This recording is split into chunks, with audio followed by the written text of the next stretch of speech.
Second épître de Paul à Timothée, premier chapitre. Paul, apôtre de Jésus-Christ, par la volonté de Dieu, pour annoncer la promesse de la vie qui est en Jésus-Christ. À Timothée, mon enfant bien-aimé, que la grâce, la miséricorde et la paix te soient données de la part de Dieu le Père et de Jésus-Christ notre Seigneur. Je rends grâce à Dieu que mes ancêtres ont servi, que je sers avec une conscience pure, de ce que nuit et jour je me souviens continuellement de toi dans mes prières, me rappelant tes larmes et désirant te voir afin d'être rempli de joie, gardant le souvenir de la foi sincère qui est en toi, qui habita d'abord dans ton aïeul Loïs et dans ta mère Eunice, et qui, j'en suis persuadé, habite aussi en toi. C'est pourquoi je t'exhorte à ranimer le don de Dieu que tu as reçu par l'imposition des mains, car ce n'est pas un esprit de timidité que Dieu nous a donné, mais un esprit de force, d'amour et de sagesse. N'aie donc point honte du témoignage à rendre à notre Seigneur, ni de moi son prisonnier. Au passage, Seigneur, nous voulons nous arrêter pour te prier, Seigneur, que nous puissions nous aussi ranimer les dons que tu as mis en nous.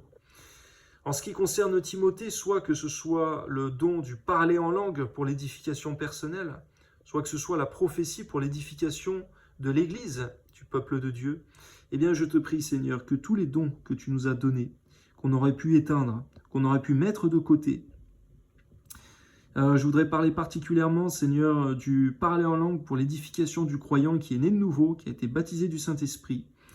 Que ce don, Seigneur, soit ranimé, ravivé dans la vie spirituelle de chacun. Pour moi, Seigneur, je reconnais devant ta face et devant mes frères et sœurs que parfois, Seigneur, j'ai délaissé ce don qui était pour moi une édification personnelle nécessaire pour me ressourcer dans ta présence, pour que tu intercèdes par ton esprit pour moi. Eh bien, je veux te demander pardon pour cela, Seigneur, en ta présence et en celle de mes frères et sœurs, Seigneur. Humilier mon âme et te prier, Seigneur, que je ne délaisse plus jamais ce don. Je te prie aussi pour le don de prophétie, Seigneur, lorsqu'on reçoit une parole de toi, que nous puissions la communiquer à ton peuple, afin que ceux qui doivent recevoir l'édification la reçoivent. Je te prie pour mes frères et sœurs qui auraient pu, Seigneur mon Dieu, à cause de la timidité, à cause, Seigneur mon Dieu, d'un oubli, à cause, Seigneur, d'un manque de bonne volonté parfois, qu'on pu délaisser ces dons, tu parlais en langue pour l'édification du croyant, qu'on pu laisser, Seigneur mon Dieu, le don de prophétie pour l'édification de l'Église, eh bien, que tu leur donnes de pouvoir ranimer eux aussi ce don, très utile pour eux-mêmes et pour ceux qui les entourent. Que ton nom soit béni, Seigneur. Donne-nous d'être une source de bénédiction pour nous-mêmes, mais pour notre prochain également.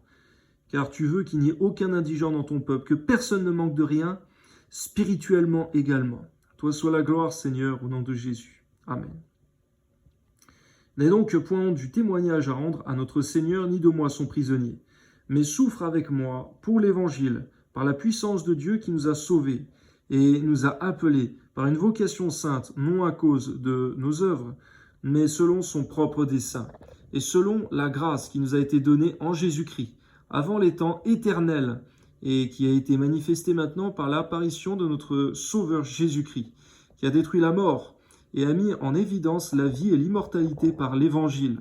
C'est pour cet Évangile que j'ai été établi prédicateur et apôtre, chargé d'instruire les païens. Et c'est à cause de cela que je souffre ces choses, mais je n'en ai point honte, car je sais en qui j'ai cru, et je suis persuadé qu'il a la puissance de garder mon dépôt jusqu'à ce jour-là. Pour nous aussi, Seigneur, nous ne voulons jamais avoir honte de l'Évangile, ni de tes serviteurs qui prêchent pleinement ta parole et qui sont persécutés à cause de l'Évangile, que jamais la honte ne soit trouvée dans nos cœurs, mais la joie. Car il est écrit dans ta parole que nous devons nous réjouir si nous sommes outragés pour le nom de Christ, parce que l'Esprit de gloire, l'Esprit de Dieu reposera sur nous, à ce moment-là précis, et d'une manière particulière. Amen. C'est pour cet Évangile que j'ai été établi prédicateur et apôtre chargé d'instruire les païens. Et c'est à cause de cela que je souffre ces choses, mais je n'en ai point honte. Car je sais en qui j'ai cru, je suis persuadé qu'il a la puissance de garder mon dépôt jusqu'à ce jour-là. C'est vrai, Seigneur, que ce soit aussi notre désir de garder le bon dépôt jusqu'à la fin, et que ce soit aussi notre crainte que de perdre ce bon dépôt. Permets-nous de garder le bon dépôt jusqu'à la fin, Seigneur, que tu as déposé en nous, Seigneur, la crainte de Dieu, le premier amour, l'Esprit Saint, que nous puissions garder, Seigneur, ces choses précieuses, afin de véritablement hériter la vie éternelle en Jésus-Christ. Car nous avons été sauvés, mais ce salut doit être conservé en nous comportant bien devant ta face, Seigneur, en marchant dans toutes les choses que tu ordonnes de garder jusqu'à la fin, afin d'hériter la couronne de vie. selon Apocalypse au chapitre 2 et 3. Amen. Retiens dans la foi et dans la charité qui est en Jésus-Christ le modèle des saintes paroles que tu as reçues de moi. Garde le bon dépôt par le Saint-Esprit qui habite en nous. C'est vrai, c'est uniquement par ton Saint-Esprit, Seigneur, qu'on peut garder le bon dépôt jusqu'à la fin.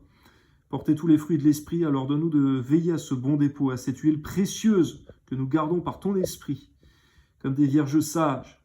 Donne-nous de veiller à cela, Seigneur mon Dieu, à combien nous sentons dans le cœur de Paul que c'est quelque chose de très important que de garder le bon dépôt par le Saint-Esprit. Que ce soit pour nous aussi quelque chose de primordial, de garder le bon dépôt jusqu'à la fin, afin d'hériter la couronne de vie. Amen. Tu sais que tous ceux qui sont en Asie m'ont abandonné, entre autres Phygèle et Hermogène. Que le Seigneur répande sa miséricorde sur la maison d'Onésiphore, car il m'a souvent consolé, et il n'a pas eu honte de mes chaînes. Au contraire, lorsqu'il est venu à Rome, il m'a cherché avec beaucoup d'empressement, et il m'a trouvé. Que le Seigneur lui donne d'obtenir miséricorde auprès du Seigneur en ce jour-là.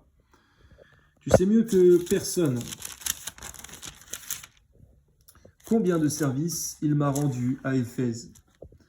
Toi donc, mon enfant, fortifie-toi dans la grâce qui est en Jésus-Christ. 2 Timothée chapitre 2.